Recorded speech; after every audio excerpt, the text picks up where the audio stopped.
Praise road. હું Stanley Macwan, મારી YouTube channel Gujarati Bible સ્ટડીમાં તમારું સ્વાગત છે. મારી ચેનલને આજે અત્યારે આગળ તમે સબસ્ક્રાઈબ કરી લો અને ઈશ્વરના જ્ઞાનમાં તમે વધતા જાઓ. સમરૂની સ્ત્રી એ હતી તો યાકૂબના કુળની, મતલબ કે યાકૂબ જેમનું નામ ઇઝરાયલ પાડવામાં આવ્યું, એમના જે 12 છોકરા હતા એમાંના જ એ લોકો હતા. પરંતુ વખત જતાં ઇઝરાયલ પુત્રો સાથે એ લોકોનો સંબંધ નહોતો રહ્યો. કારણ એવું હતું કે સમરૂનની અંદર બીજા બધા લોકો આવીને વસવા લાગ્યા અને બીજા બધા લોકો આવીને વસવા લાગ્યા તો એ લોકોએ એમને વસવા દીધા. એટલું જ નહીં, એ લોકોની સાથે એ લોકો એક થયા અને એ લોકો એમના પર્વોમાં, એમના ઉત્સવોમાં ભાગ લેતા હતા અને પોતાના ઉત્સવોમાં પણ એ લોકોને બોલાવતા હતા. એટલે જે ઈશ્વર પ્રત્યેની જે ભાવના હોય છે એ રહે નહીં અને બધું જીવન છે ને બધું આત્મિકતામાં મિક્સ થઈ ગયું. અને એટલે બીજા બધા ઇઝરાયલ પુત્રો લોકોને પર ગુસ્સે થયા કે તમે કેમ આવું કર્યું, તમે કેમ મિક્સ જીવન જીવવા લાગ્યા. એટલે બાકીના ઇઝરાયલ પુત્રો એ લોકોની સાથે સંબંધો તોડી નાખ્યા. હવે આ વિષય નથી એટલે હું એમાં ડિટેલમાં નથી જતો, પરંતુ એટલે આ બેના સંબંધો નહોતા રહ્યા. હવે પ્રભુ ઈસુ અને સમરૂની સ્ત્રી મળે છે. ત્યારે સમરૂની સ્ત્રી સાથે જ્યારે વાતો થતી હતી ત્યારે સમરૂની સ્ત્રી જે પ્રમાણે વાત કરે છે એ પ્રમાણે એવું કહેવા માગે છે કે યાકૂબ અમારા પૂર્વજ, એનો મતલબ યાકૂબને ઓળખે છે. યાકૂબે કૂવો ખોદાયેલો એ વસ્તુ જાણે છે. એનો મતલબ કે પોતાનો ઇતિહાસ, પોતાની પરંપરા એ જાણે છે. સાથે સાથે એવું કહે છે કે અમારા પિતૃઓ પહાડ પર ભજન કરવા માટે જાય છે અને તમારા લોકો યરૂશાલેમના મંદિરમાં ભજન કરવા માટે જાય છે. એટલે બંને બાજુની પરંપરા પણ આ સ્ત્રી જાણે છે. સાથે સાથે જ્યારે પ્રભુ એને કહે છે કે તને 5 પતિ હતા અને અત્યારે તું જેની સાથે રહે છે એ તો તારો પતિ નથી, તે સાચું કીધું. એવું જ્યારે પ્રભુ એની સાથે વાત કરે છે ત્યારે કહે છે કે પ્રભુ તું તો કોઈ પ્રબોધક માલુમ પડે છે. એનો મતલબ કે પ્રબોધક વિશે જાણતી હતી. અને પછી આગળ જતાં એ એવું પણ કહે છે કે ખ્રિસ્ત આવે છે એ હું જાણું છું કે છે. એનો મતલબ જે ખ્રિસ્ત આવવાના હતા, જે ભવિષ્યવાણી થયેલી, એ ભવિષ્યવાણીઓ પર પણ આ સ્ત્રીની નજર હતી. પરંતુ છતાં પ્રભુ ઈસુ ખ્રિસ્તે સ્ત્રીને એવું કીધું કે તમે એને ભજો છો જેને તમે જાણતા નથી અને અમે લોકો એને ભજીએ છીએ જેને અમે જાણીએ છીએ. તો શું આ સ્ત્રી એ દેવને નથી ઓળખતી? એ પ્રબોધક જાણે છે, પ્રબોધક વિશે જાણે છે, ખ્રિસ્ત વિશે જાણે છે. એનો મતલબ એની પાસે બાઇબલ છે, એ બાઇબલ વાંચે છે. એ જ બાઇબલ જે યહૂદીઓ છે એ લોકોની પાસે પણ છે. બંનેની પાસે સેમ ટુ સેમ જ છે. બંને એક જ ઈશ્વરને માનનાર છે. છતાં પ્રભુ ઈસુએ એવું કેમ કીધું એ સ્ત્રીને કે તમે દેવને જાણ્યા વગર માનો છો? તમે એને માનો છો જેને તમે જાણતા નથી અને અમે એને માનીએ છીએ જેને અમે જાણીએ છીએ. તો આ બાબતની અંદર શું ભેદ રહેલો છે એ જાણવાના માટે આ વિડીયોને તમે આખો જુઓ.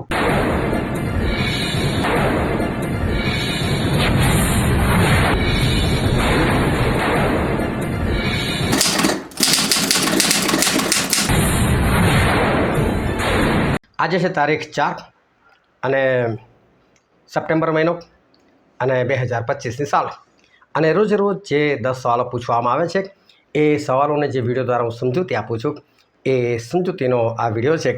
પહેલો સવાલ છે, જો કોઈ માણસ પાણીથી તથા આત્માથી જન્મ્યું હોય તો તે ક્યાં જઈ શકતું નથી? અને એનો જવાબ છે ખબર નહીં. ખરેખર બાઇબલની અંદર એવું લખેલું છે કે જો કોઈ માણસ પાણીથી તથા આત્માથી જન્મ્યું ન હોય તો તે ક્યાં જઈ શકતું નથી? તો દેવના રાજ્યમાં જઈ શકતું નથી. પરંતુ મેં થોડો શબ્દ ફેરફાર કર્યો અને મેં જન્મ્યું હોય ન શબ્દ ઉડાવી નાખ્યો. ન શબ્દ ઉડાવી નાખ્યો એટલે ઘણા બધા લોકોએ સમજવામાં ભૂલ કરી અને લોકોના જવાબ એ ખોટા પડ્યા. પરંતુ હું આવું લગભગ રોજે કોઈ એકાદ સવાલની અંદર હું કરી નાખું છું. અને મેં તમને વારંવાર કીધું કે આ ફક્ત એટલા માટે હું કરું છું કે લોકોને ખબર પડે કે અમારી ભૂલ થાય છે.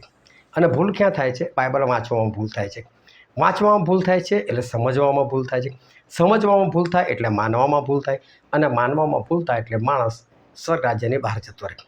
અને માટે બાઇબલ જે છે એ ખૂબ ધ્યાનથી વાંચવાની જરૂર છે, ધ્યાનથી સમજવાની જરૂર છે. હવે પ્રભુ ઈસુ ખ્રિસ્ત જે નિકોદેમસ આવેલા એની સાથે વાત કરતા હતા. નિકોદેમસે પ્રભુ ઈસુ ખ્રિસ્તની બહુ તારીફ કરી કે પ્રભુ તમે જોરદાર છો અને તમારી જોડે તો ઈશ્વર છે અને તમે ઈશ્વર મોકલેલા છે ને તો તમે આ બધા કામ ના કરી શકો, આવી બધી વાતો કરે છે. પરંતુ પ્રભુ આ બધી ખુશામતમાં નથી જતા. પરંતુ પ્રભુ એને સીધું કહે છે કે જો નિકોદેમસ કોઈ માણસ નવો જન્મ પામ્યું ન હોય ને તો તે દેવનું રાજ્ય જોઈ શકતો નથી. એટલે કે જો કોઈ માણસ નવો જન્મ ના પામ્યું હોય તો દેવનું રાજ્ય જોઈ શકતો નથી. નવો જન્મ એટલે આ શબ્દ તો નિકોદેમસે કદી સાંભળ્યો નહોતો અને ઉપરથી બિચારા વૃદ્ધ હતા. એટલે એમને પ્રશ્ન થઈ ગયો કે બીજે કોઈ જન્મ લેવાનો? અને બીજી વખત જન્મ લેવો હોય તો માં જુએ. અને હું તો ઘડો થઈ ગયો છું એટલે મારી તો માં જ નથી. અને માના પેટમાં કોઈ માણસ ફરી પાછો ઘડો થઈને બેસી શકે અને ફરી પાછો જન્મ લઈ શકે? એટલે એને વિચાર આવ્યો કે પ્રભુ આવી કેવી વાતો કરે છે કે આ તો ગાંડા જેવી વાતો છે. તો પ્રભુ એને કહે છે કે તું તો કહે છે કે ઉપદેશક થઈને આ બધું સમજતો નથી કહે છે. અને પછી પ્રભુ એને કીધું કે જો કોઈ માણસ નવો જન્મ એટલે શું? તો કે જો કોઈ માણસ પાણીથી તથા આત્માથી જન્મ્યું ન હોય તો તે દેવના રાજ્યમાં જઈ શકતો નથી. જ્યારે ઈશ્વરે આદમને બનાવેલા ને ત્યારે આદમની અંદર પવિત્ર આત્મા મૂકેલા. કારણ કે પ્રભુએ વાત કરી કે આપણે આપણા સ્વરૂપ તથા પ્રતિમા પ્રમાણે માણસને બનાવીએ. આપણે આપણા સ્વરૂપ તથા પ્રતિમા પ્રમાણે. સ્વરૂપ એટલે બાહ્ય સ્વરૂપ અને પ્રતિમા એટલે ઈશ્વરના જેવો સ્વભાવ. અને ઈશ્વરના જેવો સ્વભાવ એ પવિત્ર આત્મા વગર ના આવે. એટલે આદમ અને હવાની અંદર ઈશ્વરે પવિત્ર આત્મા પણ મૂકેલા હતા. પરંતુ પાપને કારણે એ લોકો પવિત્ર આત્મા ગુમાવી બેઠા. પવિત્ર આત્મા ગુમાવી બેઠા એટલે ઈશ્વરે આદમને શું કીધું કે આદમ તું તો કહે ધૂળ છે અને ફરી પાછું ધૂળમાં મળી જઈશ. અને પછી એફએસસીના પત્રમાં પણ લખેલું બીજો અત્યારે પહેલી જ કલમમાં કે જ્યારે આપણે પાપમાં મોયેલા હતા ત્યારે તેણે આપણને સજીવન કરેલા. એટલે પાપમાં જીવન એટલે મરેલા હોવું બરાબર છે. તો આપણે સજીવન ક્યારે થયા છે? તો સજીવન ત્યારે થાય કે જ્યારે ઈશ્વરનો આત્મા આપણી અંદર આવે ત્યારે. તો પ્રભુ શું કહે છે? જો કોઈ પાણીથી તથા આત્માથી જન્મ્યું ના હોય. એટલે પાણીથી જન્મ એટલે શું? તો પાણી જે છે એ ઈશ્વરનું વચન દર્શાવે છે. અને જો કોઈ પાણીથી જન્મ્યું ના હોય એટલે કે આપણે દરેક જણ આપણે જો ભલે ખ્રિસ્તી કુટુંબમાં જન્મેલા હોય પણ એવું નથી કે જન્મથી જ આપણે ઈશ્વરની પાછળ બહુ સારી રીતે ચાલે છે. એવું નથી હોતું.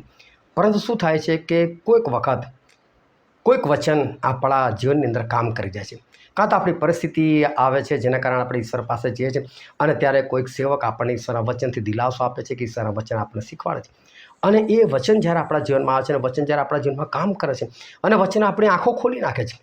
અને વચન જ્યારે આપણે આંખો ખોલી નાખે છે ત્યારે આપણે જૂના જીવન પ્રત્યે આપણે પસ્તાવો કરીએ છીએ. અને પસ્તાવો કરે છે તો બાપ્તિસ્મા લે છે. અને બાપ્તિસ્મા લે છે તો ઈશ્વર આપણા પાપ ભૂસી નાખે છે. પાપ ભૂસી નાખે છે તો આપણને પવિત્ર આત્મા મળે છે. અને પવિત્ર આત્મા મળે છે ત્યારે આપણો ખરેખરો નવો જન્મ થયો. એટલે પહેલાં પાણી આવ્યું એટલે વચન આવ્યું. વચનથી પરિપૂર્ણ થયા તો પછી આપણને પવિત્ર આત્મા મળે. એટલે પિત્તરે જ્યારે પવિત્ર આત્માથી ભરપૂર થઈને પહેલો સંદેશો જ્યારે એમણે આપેલો ત્યારે છે ને એમનો સંદેશ એવો જ હતો, હે ઇઝરાયલ પુત્રો, તમે કે ઈસુને મારી નાખ્યા તો શું થયું કે છે? એ તો ત્રીજા દિવસે જીવન થઈ ગયા. અમે એમને જોયા છે કે છે એ તો ફરી પાછા જ્યાં હતા ત્યાં જતા રહ્યા છે અને ફરી પાછા એ તો આવવાના છે ન્યાય કરવા માટે. ત્યારે તમારું શું થશે? પ્રેતનો કૃત્ય બીજો અધ્યાયમાં જો બહુ અદ્ભુત છે. અને પિત્તરનો સંદેશો બહુ પાવરફુલ છે. અને ત્યાં લોકો ગભરાઈ ગયા અને પિત્તર પૂછવા લાગ્યા, પિત્તર અમે શું કરીએ? તો પિત્તર શું કહે છે? પસ્તાવો કરો અને તમારામાંનો દરેક તમારા પાપોની માફીને માટે તમે બાપ્તિસ્મા લો અને તમને પવિત્ર આત્મા મળશે કે છે. એટલે એક વચન પહેલાં આવ્યું. વચન આવ્યું તો વિશ્વાસ આવ્યો કે આ વચન સાચું છે. હવે સાચું છે એવું તમને ખબર પડે તો બીક લાગે કે મેં તો બહુ ભૂંડા કામ કરેલા છે, મેં તો પાપ કરેલું છે, હું તો નર્કમાં જઈશ, પ્રભુ તો મારો ન્યાય કરવા માટે આવનાર છે, તો આવી રીતે હું સ્વર્ગમાં નહીં જાઉં, તો હું બચવા માટે શું કરું? તો કે પસ્તાવો કરો. અને પસ્તાવો કરીને તમે પાપોની માફીને માટે બાપ્તિસ્મા લો. અને બાપ્તિસ્મા લેશો તો તમને પવિત્ર આત્મા મળશે. એટલે પછી પવિત્ર આત્માની વાત આવી. એટલે જેટલા લોકોએ બાપ્તિસ્મા લીધું એટલા લોકો પવિત્ર આત્માથી ભરપૂર થાય. અને તમે નવા કરારમાં પ્રેરિતોના કૃત્યમાં ખાસ વાંચજો. જ્યાં જ્યાં લોકોએ બાપ્તિસ્મા લીધું એ લોકો બધા પવિત્ર આત્માથી ભરપૂર થતા ગયા. એટલે જ્યારે પવિત્ર આત્મા આપણી અંદર આવે છે ત્યારે આપણે કેવા થયા છે? જીવતા થયા છે. એટલે માના પેટથી એક આપણે જન્મ લીધો છે અને બીજો નવો જન્મ આપણો થાય છે જ્યારે પવિત્ર આત્મા આપણી અંદર આવે છે ત્યારે. હવે તમે જુઓ કે જૂનો જન્મ એ કેવો હોય છે? ઈંડા જેવો મરઘી ઈંડું આપે છે અને પછી એ ઈંડું જે છે એ સમય જતાં એમાંથી બચ્ચું પેદા થાય છે. એટલે ઈંડું કોઈ નિર્જીવ વસ્તુ નથી, એનામાં જીવન છે. પણ તમે ઈંડા લાવીને તમે ફ્રીજમાં મૂકી દો તો અંદરથી કોઈ અવાજ નહીં આવતો, એ મને બહુ ઠંડી લાગે છે, મને બહાર કાઢો. તમે એને તોડી નાખો તો અંદરથી કોઈ રડવાનો અવાજ નથી આવતો. તમે એને તવા પર ફ્રાય કરી નાખો તો પણ કશો અવાજ નથી આવતો. તો જૂનું જીવન આવું હોય છે. શેતાન ચાહે ને ત્યાં તમને લઈ જાય. શેતાન ચાહે ને એવા તમારી પાસે કામ કરાવે. અને એટલા માટે જૂનું જીવન જે છે એની અંદર શેતાનનો પ્રભાવ એ માણસો પર હોય છે. પરંતુ તમે જેવા નવો જન્મ પામો એટલે કે પવિત્ર આત્મા તમે પ્રાપ્ત કરો પછી શેતાનની તાકાત નથી. પછી જ્યારે 21 દિવસની ગરમી એ મરઘી એ પેલા ઈંડાને આપે છે અને અંદરથી જ્યારે બચ્ચું નીકળે છે ત્યારે બચ્ચું આસાનીથી થોડું પકડે છે. પછી એની પાછળ દોડવું પડે છે. પછી તમારા વશમાં નથી રહેતું. પછી એને ખબર પડે છે, બૂમો પાડે છે, ભાગે છે. એમ જ જ્યારે આપણને વચનની ગરમી મળે છે અને આપણે જ્યારે પવિત્ર આત્મા પ્રાપ્ત કરીએ છીએ ત્યારે આપણો નવો જન્મ થાય છે. એટલે પ્રભુએ એ નિકોદેમસને એવું સમજાવ્યું કે નિકોદેમસ, કે જો કોઈ માણસ પાણીથી તથા આત્માથી જન્મ્યું ના હોય તો તે દેવના રાજ્યમાં જઈ શકતું નથી. એટલે દેવના રાજ્યમાં જવું હોય ને તો પછી પવિત્ર આત્માથી જન્મ લેવો પડે, પાણીથી અને આત્માથી જન્મ લેવો પડે, એમ પ્રભુએ એને શીખવાડ્યું. પછી બીજો પ્રશ્ન છે, તે ઘટતો જાય પણ હું વધતો જાઉં, તે શું છે? અહીંયા પણ મેં શબ્દો જે છે એમાં થોડો બદલાવ કરી નાખ્યો. તે વધતો જાય પરંતુ હું ઘટતો જાઉં એ અવશ્યનું છે. એવું યોહાન બાપ્તિસ્મા કરનાર કહે છે, હું ઘટું ભાઈ પણ મારા પ્રભુ મારમાં વધવા જોઈએ. પણ મેં થોડા શબ્દો ઉલટા, તે ઘટતો જાય અને હું વધતો જાઉં. મેં થોડા શબ્દો ઉલટા કરી નાખ્યા. જે લોકોએ વાંચવામાં ભૂલ કરી એ લોકોએ જવાબ આપવામાં પણ ભૂલ કરી. અને ફરી તમને યાદ દેવા દઉં, આ ફક્ત એટલા માટે છે કે તમને ખોટા પાડવા માટે નહીં, કે હું તમારું કોઈ પરીક્ષણ નથી કરતો, પરંતુ મારું એક જ ધ્યેય છે કે માણસ બાઇબલ વાંચે, સમજીને વાંચે, શાંતિથી વાંચે અને ભૂલ વગર વાંચે. કારણ કે ભૂલથી વાંચે એટલે ભૂલથી સમજે, ભૂલથી સમજે એટલે ભૂલથી માને, અને એ માણસ સ્વર્ગમાં ના જઈ શકે. બસ. અને માટે હું આ બાઇબલ જે છે એ લોકોને ભાન પડે કે અમારી ભૂલ થાય છે વાંચવામાં, અને એને કારણે કોઈ એ ભૂલ સુધારી દે એટલી મારી ઈચ્છા છે. ઘણા બધા સેવકોએ આ સ્વર્ગને છે ને બહુ સસ્તું બનાવી નાખેલું છે. બસ પ્રભુ તમને લઈ જનાર છે અને તમે પ્રભુની દુલ્હન છો ને તમે પ્રભુના મિત્રો છો ને એ બધી ખોટી ખોટી વાતો કરીને લોકોને ભરમાઈ નાખેલા છે. એટલે ઘણા બધા લોકો જે છે ને એવું સમજી બેઠા કે સ્વર્ગ તો બહુ આસાન છે, પ્રભુ તો આપણને લઈ જ જનાર છે ને. પણ તમે આ વાતમાં ભૂલ ના ખાશો. મૂસાથી ભૂલ થઈને સાંભળવામાં, અને એક ભૂલ કરી નાખીને એમણે ના પાડી કે તું વિશ્રામના દેશમાં નહીં જઈ શકે. એ વિશ્રામનો દેશ એટલે આજે આપણા માટે સ્વર્ગ છે. એ તો સાંકેતિક ભાષા હતી. અને માટે હું તમને કહું કે સહેજ પણ જો ભૂલ થઈ જાય ને બાઇબલની અંદર તો પછી એ બહુ ભયંકર બાબત છે. અને માટે તમારે એક જ વસ્તુનું ધ્યાન રાખવાનું છે કે બાઇબલ સમજીને વાંચવાનું છે અને કાનો માત્ર જોઈને વાંચવાનું છે કે જેથી ભૂલ ના પડે. ત્રીજો પ્રશ્ન છે કે અમારા પિતરો આ પહાડ પર ભજન કરતા હતા, પણ તમે કહો છો કે જે જગ્યાએ ભજન કરવું જોઈએ તે ક્યાં છે? આ સમરૂની સ્ત્રી સાથે જે વાત થાય છે એ પ્રભુ ઈસુ ખ્રિસ્ત સાથેની વાતચીતનો આ પ્રશ્ન છે, અને એનો જવાબ હતો યરુશાલેમમાં. પરંતુ આ સમરૂની સ્ત્રી વિશે હું તમને કંઈક કહેવા માગું છું. આ ફક્ત સમરૂની સ્ત્રી પર મને યાદ નથી, પણ મેં કમસે કમ 15-20 મેસેજ આપી દીધા હશે. બધા મેસેજ અલગ અલગ પ્રકારના, કારણ કે આ વસ્તુ બહુ અદ્ભુત શિક્ષણ આપણને આપી જાય છે. અને આ સમરૂની સ્ત્રીની જે ઘટના છે એની અંદર બહુ જ બધા સબ્જેક્ટ સમાયેલા છે. પરંતુ તમને ટૂંકાણમાં કહી દઉં કે આ સ્ત્રી એવી હતી કે જે એક પછી એક 5 પતિ કરે છે ને છઠ્ઠાની સાથે એમને રહે છે. આજની તારીખમાં આટલા મોડર્ન જમાનામાં જ્યારે સ્ત્રીઓ, છોકરીઓ એ નાની નાની ચડ્ડીઓ પહેરીને બજારમાં ફરતી થઈ ગઈ, મા બાપ બી કશું બોલતા નથી, બધા મોડર્ન બની ગયા, તે છતાં આજે પણ આવી સ્ત્રી જોવા નથી મળતી કે જેણે 5 પતિ કર્યા હોય, છઠ્ઠા સાથે એમને રહેતી હોય. આજે પણ આવી સ્ત્રી નથી મળતી. એકાદ ડાયવોર્સ હોય, 2 ડાયવોર્સ હોય, પરંતુ આવી સ્ત્રી તો જોવા નથી જ મળતી. તો એ જમાનામાં આ સ્ત્રી આવી કેમ હતી? હવે એનું કારણ હું તમને કહું કે કોઈ પણ સ્ત્રી પુરુષ લગ્ન કેમ કરે છે? એકબીજાથી ખુશ રહેવા માટે, એકબીજાથી આનંદિત રહેવા માટે, એકબીજાને સપોર્ટ કરવા માટે. પણ જ્યારે બધા સ્વભાવ મેચ ના થાય ત્યાર પછી આ બધી ઘટનાઓ એ બધી બનતી હોય છે ડાયવોર્સની. પણ ત્યારે હું એમાં નથી ચક્કરમાં પડતો, પણ હું આ સ્ત્રીની વાત કરું છું કે આ સ્ત્રીએ કેમ પહેલાંના છૂટાછેડા આપ્યા છે. આ સ્ત્રીની એના પતિ પ્રત્યે જે કંઈ ઈચ્છા હશે કે આ મને સુખ આપશે, શાંતિ આપશે, આનંદ આપશે, સારું ઘર આપશે, જે પણ ઈચ્છાઓ રાખીશ એ પૂરી નહીં થઈ હોય. અને પૂરી નહીં થઈ હોય એટલે એને હટાવવાને મારી જિંદગી કેમ બરબાદ કરું? હવે તો હમણાં મેં લગ્ન કર્યા છે તો મારી સામે લાંબી ઉંમર બાકી છે, આવવાની સાથે કેમની જિંદગી વિતાવું? એટલે ચલો ભાઈ બીજું લગ્ન કરો. એટલની સાથે છૂટાછેડા રહેતા, બીજા સાથે લગ્ન કરે. બીજાને કેમ એને ડાયવોર્સ આપ્યા? કારણ કે બીજો પતિ પણ એને જેવો જોઈએ છે એવો ના મળ્યો. એટલે કે એને જે ઈચ્છા રાખેલી એ પ્રમાણે એ ના મળ્યો. એણે પણ એને સુખ શાંતિ નહીં આપ્યું હોય એટલે બીજાની જોડે એણે તલાક લીધા, ત્રીજાની જોડે લીધા. પણ જો આને એક પછી એક વર મળતા જાય છે એનો મતલબ આ સ્ત્રી છે ને બહુ સુંદર દેખાતી હશે. અને સુંદર દેખાતી હશે એટલે એની સુંદરતાના કારણે ઘણા બધા પુરુષો એની પર આકર્ષાય અને એ લોકો એની સાથે લગ્ન કર્યું. પરંતુ 5 પતિ કર્યા પછી તો આ પણ કંટાળી કે છઠ્ઠો બી એવો નીકળ્યો હતો, એટલે કે લગ્ન નથી કરવાની સાથે, એમને એમ રહો. લાગશે બરાબર છે તો લગ્ન કરીને મોર મારી દઈશું, અને નહીં લાગે તો છૂટાછેડાને મગજ મારે તો નહીં, કાઢી મૂકીશું એમને. એ છઠ્ઠા સાથે એમને લગ્ન કર્યું. પરંતુ કોઈ પણ સ્ત્રી આવી નથી હોતી. એણે જે ઈચ્છા રાખી હશે એને નહીં મળી ત્યારે. પરંતુ જ્યારે પ્રભુ શું સાથે વાત કરે છે, તો પ્રભુ શું સાથે વાત કરે છે અને પ્રભુ એને જ્યારે એવું કહે છે કે જ્યાં તારા વરને બોલાય અને કહે છે કે મારો વર નથી, એ ટૂંકમાં જવાબ આપે છે. ત્યાં પ્રભુ કહે છે તે સાચું કીધું, તે ખરું કીધું કે છે, કારણ કે તને 5 વર હતા જેને તે છોડી દીધા અને છઠ્ઠા સાથે તું એમને રહે છે. એટલે જ્યારે આ વાત એ સાંભળે ત્યારે કે તું તો કોઈ પ્રબોધક માલુમ પડે છે. એનો મતલબ આ સ્ત્રી પ્રબોધક વિશે જાણે છે. એનો મતલબ જો આ બાઇબલની જાણકાર છે, આ બાઇબલ વાંચે છે, પણ છતાં એનું જીવન કેવું છે. વાત કરતાં કરતાં એને જ્યારે ખબર એ એવું પણ કહે છે કે ખ્રિસ્ત આવવાના છે એ હું જાણું છું કે છે. એનો મતલબ આ તો ખ્રિસ્ત વિશે પણ જાણે છે. પ્રભુ ઈસુ બધી જે આગાહીઓ થયેલી, જે ભવિષ્યવાણી થયેલી, એ બધી એને ખબર છે.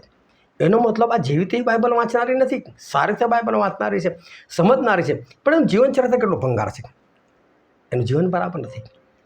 એનાથી એક વાત આપણને શીખવા મળે છે કે તમારી પાસે બાઇબલનું ગમે એટલું જ્ઞાન હોય પણ તમારું જીવનચરિત્ર બરાબર ના હોય તો શું કોઈ ફાયદો? તો કોઈ ફાયદો નથી. બીજી બાબત એ છે કે પ્રભુ આ સ્ત્રીને બચાવવા માગતા હતા કે એની પાસે આટલું બધું જ્ઞાન છે, બાઇબલ છે, પણ છતાં સ્ત્રીના હાથમાં જઈ રહી છે. તો પ્રભુ તેને પ્રેમ કરતા હતા, તો પ્રભુ એને બચાવવા માટે તમે કોઈ પણ છો, પણ પ્રભુ તો તમે બચાવવા માગે જ છે.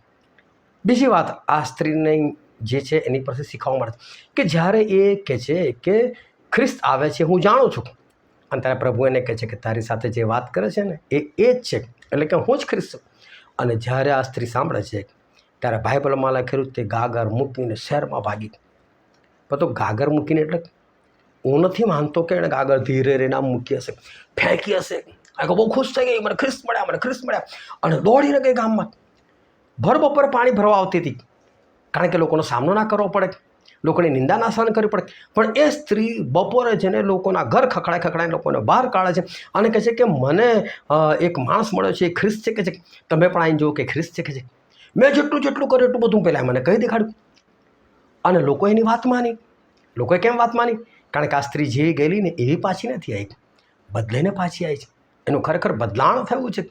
હવે આ સ્ત્રી પોતે સામે ચાલીને કહે છે મેં જેટલું કર્યું એટલું મને કહી દેખાડ્યું, જો એ ખ્રિસ્ત છે કે. તો તમે વિચાર કરો કે આ સ્ત્રી જ્યારે ખ્રિસ્તને પામે છે ને ત્યારે એને કેટલી બધી ખુશી અને આનંદ મળે છે. તો ખરેખર ખુશી અને આનંદ એ પતિમાં નથી, એ તો ખ્રિસ્તમાં છે.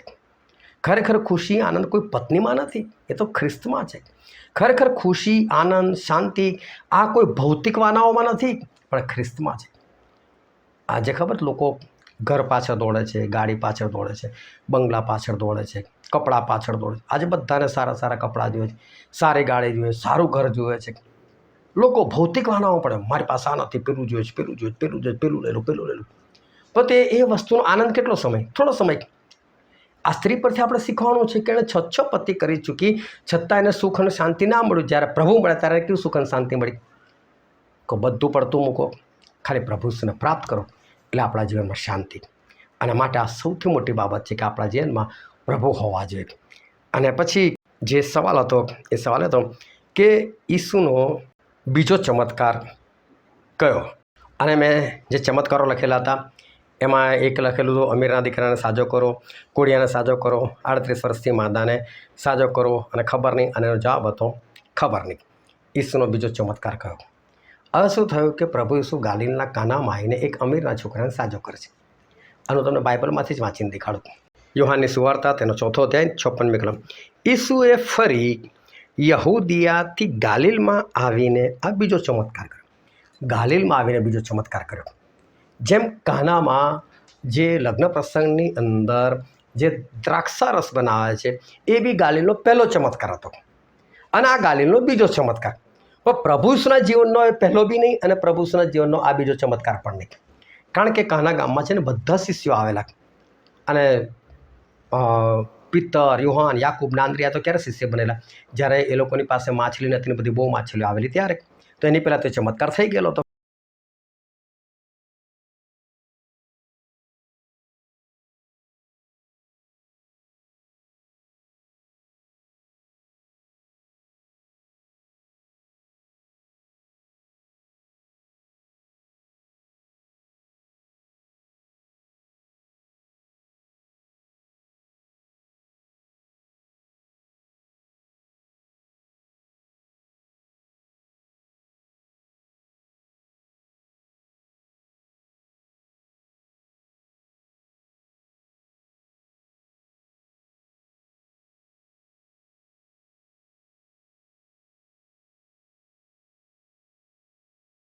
અત્યારે ભમાવનારા બહુ ઘણા બધા વધી ગયા છે, અને માટે હું આ એક શીખવાડવાનો પ્રયત્ન કરું છું કે લોકો બહુ સારી રીતે બાઇબલ વાંચી શકે અને સમજી શકે.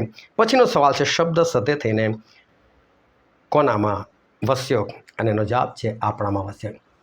શબ્દ સદેહ થઈને. ઘણા બધા લોકો એવું સમજે છે કે પ્રભુ શું પહેલાં શબ્દ જ હતા બસ, અને પછી એમણે શરીર ધારણ કર્યું. એવું નથી. ઉત્પત્તિના 18મા અધ્યાયની અંદર લખેલું છે કે જ્યારે ઈશ્વરે ઇબ્રાહિમને દર્શન આપ્યું અને ઇબ્રાહિમે આંખો ઊંચી કરીને જોયું તો ઇબ્રાહિમને 3 પુરુષ દેખાયા. ત્યાં પ્રભુ શું હતા? પુરુષના રૂપમાં હતા.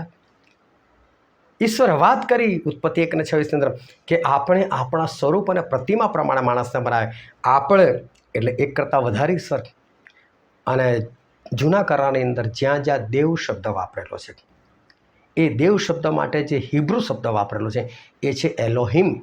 અને એલોહિમ જે છે એ દેવનું બહુવચન છે કે દેવો, અને એક વચન માટે જે શબ્દ છે એલોઆ. પણ જ્યાં જ્યાં ઈશ્વર શબ્દ વાપરેલો છે કે દેવ શબ્દ વાપરેલો છે ત્યાં હિબ્રુ ભાષામાં એલોહિમ શબ્દ એટલે કે બહુવચનમાં શબ્દ વપરાયેલો છે. એટલે આપણા પાસે ત્રિએક પરમેશ્વર છે. એટલે પ્રભુ ઈસુ એ જૂના કરારથી શરૂઆતથી જ અસ્તિત્વ ધરાવે છે. હવે કહે છે કે શબ્દ સદે થઈને આપણામાં વસ્યો, એટલે શબ્દએ દેહ ધારણ કર્યો. પણ આવું લખવામાં આવ્યું છે તો છે જ. તો શબ્દએ દેહ ધારણ કર્યો એટલે શું? એટલે છે ને જૂના કરારની અંદર, નવા કરારની અંદર બધું લખવામાં આવે છે. તમે પ્રેમ કરો, તમે માફ કરો. પણ પ્રેમ કરવો એટલે શું અને માફ કરવું એટલે શું? આજે ઘણા બધા લોકો કંટાળે કે મેં બહુ માફ કર્યું, હવે નહીં, બસ ચાલ, મેં તને માફ કર્યું પણ તું મારા ઘરે નહીં, હું તારા ઘરે નહીં. હું તને માફ કરું છું પણ હવેથી આપણો કોઈ સંબંધ નહીં. આવી બધી રીતે લોકો માફ કરતા હોય છે. પણ તો ખરેખર માફ કરવું એટલે શું? કોને કહેવાય કે માફ કર્યું?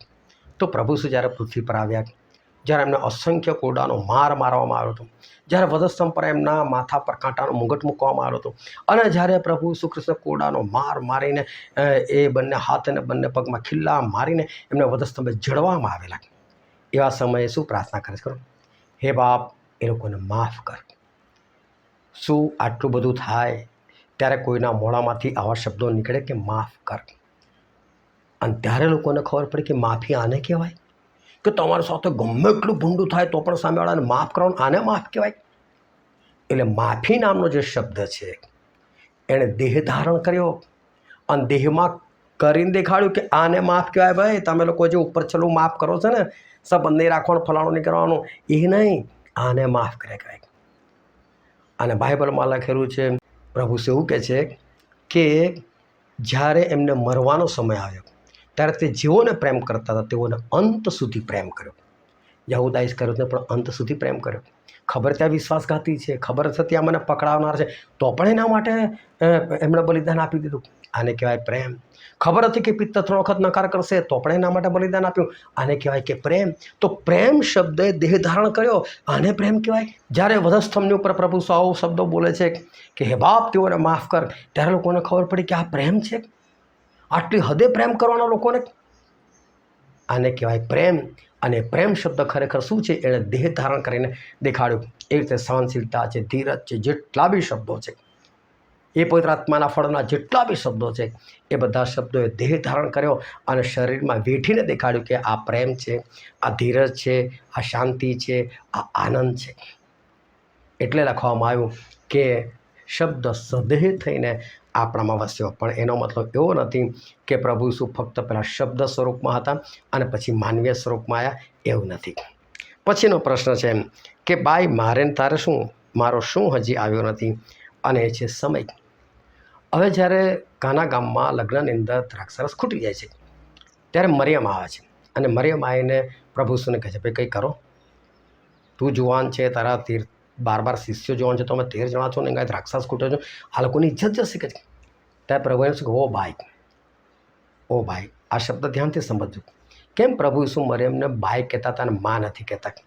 કારણ કે પ્રભુ ઈસુ એ મરિયમના બાપ છે, એ મરિયમનો છોકરો નથી. કારણ કે યોહાન 1:1-2-3 લખેલું છે, આદિ એ શબ્દ હતો, શબ્દ દેવની સંગાથે હતો, શબ્દ એ જ દેવ હતો, અને જે કંઈ ઉત્પન્ન થયું તે તેના વગર ઉત્પન્ન થયું નહીં, એટલે કે શબ્દ વગર ઉત્પન્ન થયું નહીં. અને એ શબ્દ એટલે પ્રભુ ઈસુ ખ્રિસ્ત. પ્રભુ ઈસુ ખ્રિસ્ત વગર કશું ઉત્પન્ન થયું નહીં. તો મરિયમને ઉત્પન્ન કરનાર કોણ? પ્રભુ ઈસુ. યુસુફને ઉત્પન્ન કરનાર કોણ? પ્રભુ ઈસુ. તો પછી પ્રભુ ઈસુ તો એમના બાપ છે, એમના દીકરા નથી. એટલે તો પ્રભુએ કીધું કે તમે ખ્રિસ્ત સંબંધી શું સમજો છે, કોણ છે કે છે? તો કે દાઉદનો દીકરો. તો કે દાઉદ એને પ્રભુ કેમ કહે છે? એટલે કે ખરેખર એ દાઉદના દીકરા નથી, તો દાઉદના પણ બાપ છે. અને માટે પ્રભુ ઈસુ ખ્રિસ્ત એ મરિયમને એ સ્ત્રી કે બાઈ કહીને બોલાવે છે. પછીનો સવાલ છે કે વાહ જ્યાં ચાહે છે ત્યાં વાય છે, અને તું તેનો અવાજ સાંભળે છે, પણ શું ક્યાંથી આવે છે અને ક્યાં જાય છે તું જાણતો નથી. એનો જવાબ છે વાહ. વાહ એટલે હવા. જો હવા આવે છે આપણો અનુભવ કરે છે, પણ એની શરૂઆત ક્યાંથી થાય છે અને એન્ડ ક્યાંથી થાય છે આપણને ખબર છે? આપણને કશું નથી ખબર કે એની શરૂઆત ક્યાં છે ને એનો એન્ડ ક્યાં છે. તો એનો મતલબ પ્રભુ એવું કહેવા માંગે કે જે આત્મિક માણસ છે, જે પવિત્ર આત્માથી ચાલતો માણસ, એ પણ એવો છે. ક્યાંથી આવે છે ને ક્યાં જાય છે ને કંઈ ખબર નથી પડતી. એ તો છે ને આત્માના દોરાવ્યા પ્રમાણે ચાલે. અને આત્માની દોરણી હોય એટલે માણસે સમજ જ ના આવે આ કઈ રીતે ચાલે છે. એ ગમે તેવું તોફાન હોય તો બી ઈશ્વરે કાંઈ જગ્યા પર જાતો જતો રહે. અને ગમે તેવી શાંત પરિસ્થિતિ હોય અને પ્રભુ કે ઘરમાં સૂઈ રહે તો સૂઈ રહે. હજકેલે કીધું કે તારા ડાબા પાસા પર 390 દિવસ સૂઈ રહે તો સૂઈ રહ્યા. એટલે આત્મિક માણસ જે છે ને એ તો પ્રભુના ચલાવ્યા પ્રમાણે ચાલે છે. અને કોઈ નથી સમજ પડતી આ કઈ રીતનું જીવન જીવે છે. એ હવા જેવો છે, ક્યાંથી આવે છે ને ક્યાં જાય છે એ ખબર પડતી નથી. એલિયા વિશે લોકો કેવી શોધખોળ કરતા હતા, પરંતુ કોઈને નથી ખબર પડતી કે જે આત્મિક માણસ છે એ આત્માથી ચાલે છે, માટે લોકોને સમજ નથી પડતી. પછીનો સવાલ છે કે જે પૃથ્વીનો છે તે પૃથ્વીનો જ છે, અને શાનો બોલે છે? તો કે પૃથ્વીનો. જે માણસ પૃથ્વીની વાતો કરે ને એ પૃથ્વીનો છે, આકાશનો નથી. અને જે આકાશનો છે ને હંમેશા આકાશની જ વાત કરે, એટલે કે સ્વર્ગની વાત કરે. જેનું નવું જીવન થઈ ગયું છે, જેનો નવો જન્મ થઈ ગયો છે, એ હંમેશા આકાશની વાતો કરશે, સ્વર્ગની વાતો કરશે, બાઇબલની વાતો કરશે, પણ જે જગતનો છે જગતની જ વાતો કરશે. અને પછીનો સવાલ છે જેને તમે જાણતા નથી તેને તમે ભજો છો, અમે કોને ભજીએ છીએ? અને એનો જવાબ છે કે જેને જાણીએ છીએ તેને. હવે આ પ્રભુ ઈસુ અને સમરણની સ્ત્રી સાથેની જે વાતચીત હતી એ હતી. તો પ્રભુ ઈસુ આ સ્ત્રીને એવું કહે છે કે જેને તમે જાણતા નથી ને એને તમે ભજો છો. હવે તમે જુઓ કે પ્રભુ ઈસુને જાણવું એટલે શું? તો ઉત્પત્તિના 4થા અધ્યાયની પહેલી જ કલમમાં લખેલું છે, અને આદમે પોતાની સ્ત્રી હવાને જાણી અને તેને દીકરો થયો, તે ગર્ભવતી થઈ. જાણવું એટલે કે એક થવું. ઈશ્વરે જાણવું એટલે ઈશ્વર સાથે એક થવું. અને પ્રભુ કહે છે કે તમે જેને જાણતા નથી ને એને તમે ભજો છો. આજે તમે ભલે ને ખ્રિસ્તી, હું તમને કહું કે શું તમે તમારા ઈશ્વરને જાણો છો? આજે નરેન્દ્ર મોદી એ તમને એવું કહે કે ભાઈ કાલે દિલ્હી આવી જજે અને બરાબર 11 વાગે મારી ઓફિસમાં તારો પગ હોવો જોઈએ. તમે ક્યારે જતા રહેશો? તમે 11 વાગે નહીં, તમે સવારે 6 વાગે પહોંચી જશો. અને પછી 11 વાગ્યાની રાહ જોશો એની ઓફિસમાં બહાર બેઠા પડે, ક્યારે 11 વાગ્યાને ઘર અંદર જવું, ક્યારે 11 વાગ્યાને અંદર જવું. અને એ બી તમે કેટલી દિવસમાં 10 વખત તો તમે તમારા કપડાં જ જોઈ લેશો. બરાબર છે ને આ કપડાં, બૂટ બરાબર છે ને, બરાબર પહેરેલું છે ને, વાળ સરખા છે ને, ગમે તો દેખાતો નથી, મોડું બરાબર છે, કોઈ ડાઘતો નથી પડે, બધું તમે જોશો. અને પછી એમની ઓફિસમાં એવા ગભરાતા જશો, આઈ એમ કમિંગ સર. એ રીતે તમે ધીરે રહીને જશો. કાં તો પેલા પટાળાને પકડશો, જોનો ભાઈ મને બોલાયો છે તો હું આવું અંદર, એમને કહીને કે હું બહાર આવી ગયો છું. કેટલું બધું તમે ધ્યાન રાખો. તો હું કહું છું જ્યારે તમે ચર્ચમાં જાઓ છો તમે આ વસ્તુનું કદી ધ્યાન રાખ્યું કે મારે કેવા કપડાં પહેરીને જવું જોઈએ? ચર્ચ 8 વાગ્યાનું છે, 8:30 છે, તો મારે કેટલા વાગે જવું જોઈએ? તમે નથી જાણતા ઈશ્વરને, એટલે તમે ચર્ચની અંદર મોડા પડો છો. તમે હાથ ઊંચા નથી કરી શકતા ઈશ્વર આગળ, તો બિંદાસથી ખુરશી પર બેસીને કરીને તમે પ્રાર્થના કરો છો. કેવી રીતે પ્રાર્થના કરવી જોઈએ? કેવી રીતે ઉઠવું બેસવું જોઈએ એ ખબર પડવી જોઈએ. પરંતુ માણસ ઈશ્વરને જાણતો નથી ને, એટલે જો આ સ્ત્રી પ્રભુને જાણતી હોત ને, એક થઈ ગઈ હોત ને, તો કદી બી 5 લગ્ન ના કરતી, 6 સાથે એમને ના રહેતી. જે ઈશ્વરને ઓળખે છે ને એના જીવનમાં પાપ નથી આવતું, કારણ કે એને ખબર છે મારે ઈશ્વર જોરદાર છે અને મારે પાપ નથી કરવાનું. તો જાણીને ભજવું અને અજાણતા ભજવું એમાં આ ફરક છે. જે ઈશ્વરને જાણીને એમનું ભજન કરે છે ને એના જીવનમાં પાપ નથી આવતું, અને જે અજાણતા ભજે છે તો મન હશે યાર ઈશ્વર છે, છોડો ચાલે. પછીનો સવાલ છે કે બીજાઓએ મહેનત કરી છે અને તેઓની શામાં તમે બેઠા છો, પણ મેં બેઠાની જગ્યાએ બેઠા શબ્દ કરી નાખ્યો. તમે શામાં બેઠા છો? તો અહીં બેઠા છો એટલે એમાં જવાબ આવે ખબર નહીં, પરંતુ તમે શામાં બેઠા? તો બીજાની મહેનતમાં બેઠા છો. આજે હું તમને કહું કે જ્યારે પ્રભુ ઈસુ આવ્યા ને ત્યારે કોઈ ખ્રિસ્તી નહોતું, પ્રભુ ઈસુના શિષ્યોએ જ્યારે કામની શરૂઆત કરી ત્યારે ખાલી લોકો 120 જ જણા હતા. એ લોકોના માટે કેટલી બધી મહેનતનું કામ હતું લોકોને પ્રભુ ઈસુ વિશે જાણવાનું. આ તો ઢગલો લોકો જાણે છે, ભલે ને વિરોધ કરતા હોય પણ પ્રભુ ઈસુ વિશે જાણે છે તો ખરા ને. એટલે આજે કામ કરવું બહુ આસાન છે. એટલે એ લોકોએ જે મહેનત કરીને એ મહેનતની અંદર આપણે બેસી ગયેલા છે. એટલે આપણે બહુ મહેનત કરવી પડતી નથી, પરંતુ આપણે બીજાઓની મહેનતમાં બેઠા છે એનું આપણે ધ્યાન રાખીએ. જો બીજાઓએ મહેનત કરી ચૂકેલા તો આપણે થોડીક જ કરવાની છે ને, તો કરો ને થોડી મહેનત અને આત્મા જીતી લો. તો આ રીતે રોજે 10 સવાલ પૂછવામાં આવે છે, 4 ઓપ્શનો છે, તમારે એના જવાબ આપવાના છે. જો તમે આમાં ભાગ લેવા ચાહતા હોય તો તમે તમારું નામ, તમારું સરનામું અને મને વોટ્સએપ પર ખાલી એટલું લખીને મોકલજો કે મારે આ પ્રશ્નોત્તરીમાં ભાગ લેવો છે. તો તમારું નામ એડ કરી દઈશ અને આવતીકાલથી હું તમને આ પ્રશ્નો મોકલવાનું શરૂ કરીશ. પરંતુ ફક્ત તમારે એક વસ્તુનું ધ્યાન રાખવાનું છે, અને એ છે કે રોજે રોજ પ્રશ્નનો જવાબ આપવાના છે. જો તમે જવાબ નહીં આપો તો તમારું નામ કમી કરવામાં આવશે. ઈશ્વર તમને આશીર્વાદ આપે. આમીન.